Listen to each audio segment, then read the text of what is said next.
Hello friends, welcome to TrendTech Guide. Today I'll show you how to fix margin on Google Docs. So if you are new to our channel, don't forget to subscribe. So let's start. First of all, you can see I'm here in my Google Docs. Now I'll open one blank document. And over here you can see I'm here in my new document.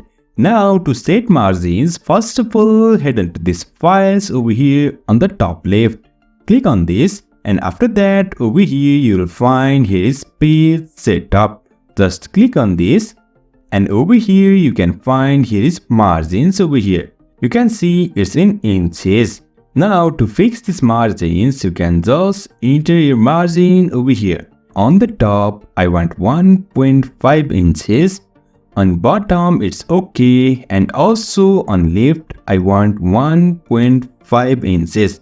And on the right, it's 1 inch, it's okay. After that, just click on OK, and that's it. So in this way, we can fix margin on Google Docs.